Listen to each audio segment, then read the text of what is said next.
seal it in the pocket. And Houston, I have the contingency sample collected. I'll be proceeding out here to bring down the camera on the elevator, and I'm walking forward so that I can see where I'm going all the time, keeping an eye on for holes, small craters, or rocks in front of me.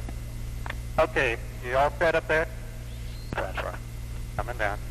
And I'm going to move sideways here to move the straps over the handrail, and I have to keep an eye where I'm going out to the side here. And I can move in. I'm going to attach my own tether to the camera before I unlock it, before disconnecting it from the LEC. Now I'll mount the camera on my RCU. And LEC is stowed. I'm ready for you to come down. I'm going to get in a position at this point to photograph him coming down the ladder. Okay, and while he's preparing to come down, I'm going to take a couple pictures of the LEM, the descent engine, the foot pads, Mesa, and several pictures of the local area. Unfortunately, I've made several footprints over the area where I took the contingency sample, but I think I still pick out the spot where that was taken. In the process of coming down the ladder, I would be assessing the capability for re-ingress and evaluating just how difficult a task that might be. I've got it. How do you read me? Read you loud and clear. How do you read me? Loud and clear. At the base of the ladder, I'd be making an initial EVA familiarization, checking the reach down to the right and on up, comparing with what we've seen in simulations. Doing it initially while holding on, first with one hand and then with the other. And I'd be doing the same thing without bending on. Checking the reach off to the side, how much balance the person has when the point of stability begins to be reached, both in leaning forward and in leaning backward.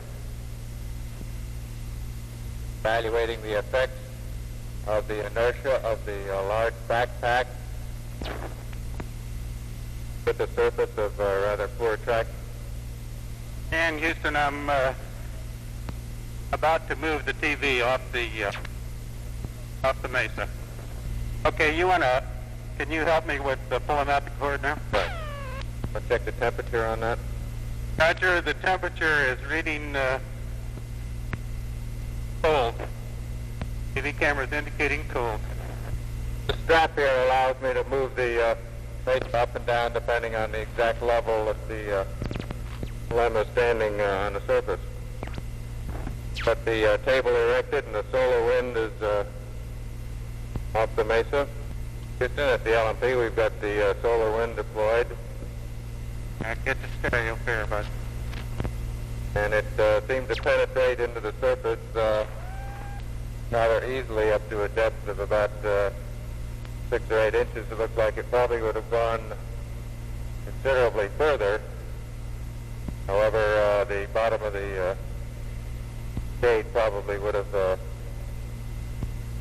been touching the surface. Now, at this point, without using the camera here, I'd like to get photographs of the penetration to the surface, just how far they sink in, looking basically at preliminary soil mechanics evaluation. What sort of adhesive properties the immediate surface material has, how much it tends to adhere to any other pellets they get in contact with. I'd be looking at any scattering, spreading of dust material, taking various pictures of this. Of course, the photographic effort does require knowing what these settings would be beforehand and changing the settings appropriately before taking the picture. I have the number 1 SRC unpacked and the scale up. Everything seems to be in good shape, ready to start on the bulk sample collection. Taking a panorama, we do have to make settings as we move around. We're taking 12 pictures to complete the panorama with the field of view that we have in the camera. And as we make setting changes from directly down sun to cross sun, instead of making the setting changes, we have the option of skipping that particular photograph and going on to the next one and then coming back to take this down sun picture. In the bulk sample area over here, actually I have a range to select from about 15 feet from the spacecraft. Here in the simulation area, we'll only be taking it from the one box that has the low density material in that's similar to that we would expect out of the regular.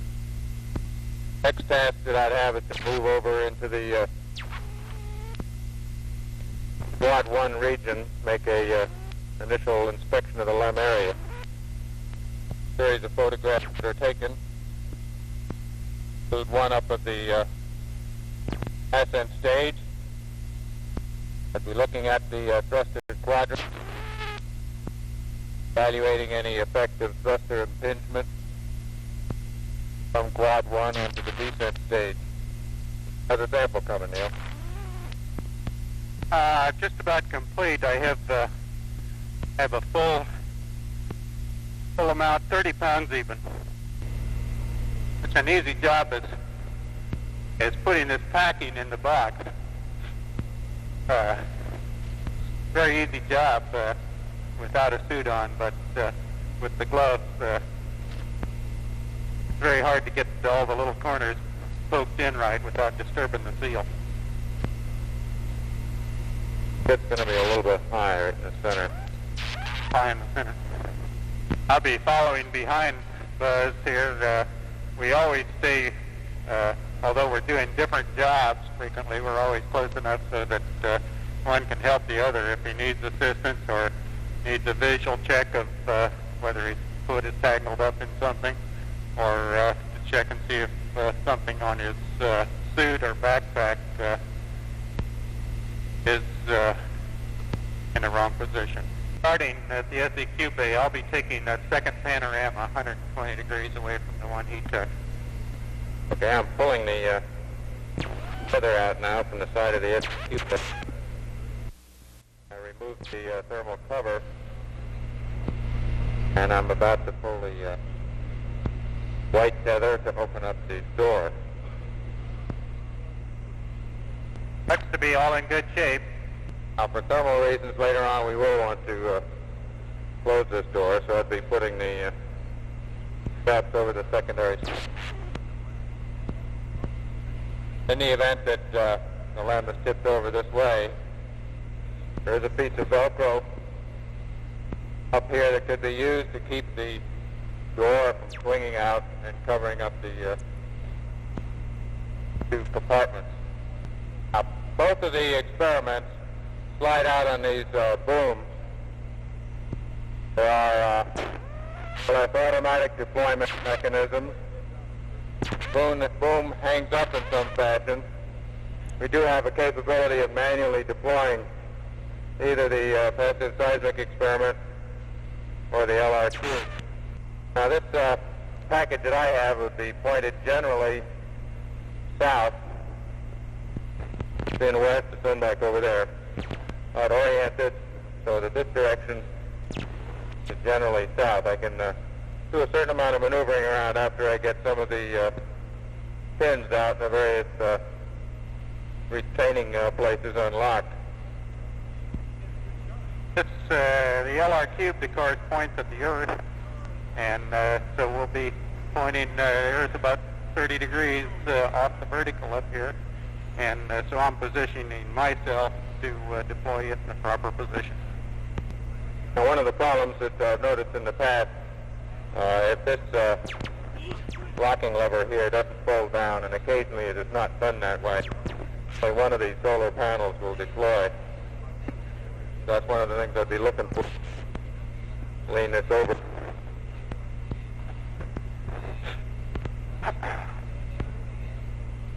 Now, after having this experiment extended, I'm going to align the shadow of the little wire pole on the right to set up the azimuth, so it'll point at the Earth. If you look, hold on a second. I will cut you out there. Third, until the bubble sets the local vertical properly. I have the same type of an instrument here, the gnomon that casts a shadow, an indicator to point where that shadow should line up, and the leveling device right in the center. Okay, I got 3.6 psi, 55%, and I'm on intermediate flow, still warm.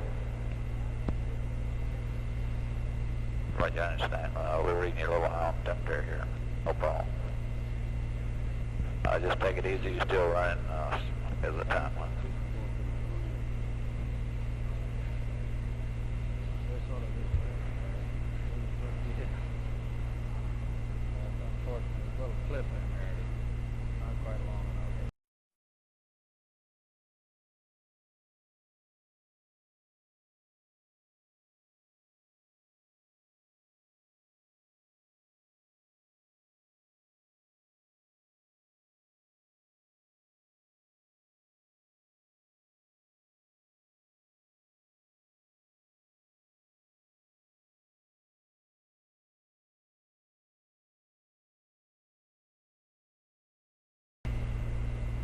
This is the core tube sample placed at the extension hatch. I take it out for reasonable, and then can be pushed in, then checking the source.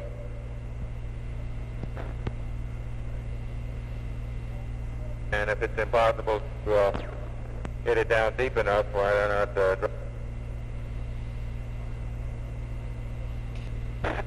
Now, hopefully, by this time, we had already decided where our documented sample area was going to be, both as a result of observation out the window before we even started the exercise, discussion with people from MSC, in addition, things we'd learned or observed prior to this point during the exercise. But for this afternoon, we'll assume that the area that we wanted to make our small traverse in is this area immediately in front of you here.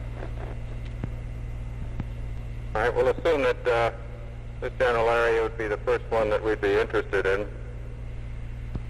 We'd be putting the gnomon down, the local vertical. Neil would be taking a stereo pair, and I'd be the general area that this first sample is located in.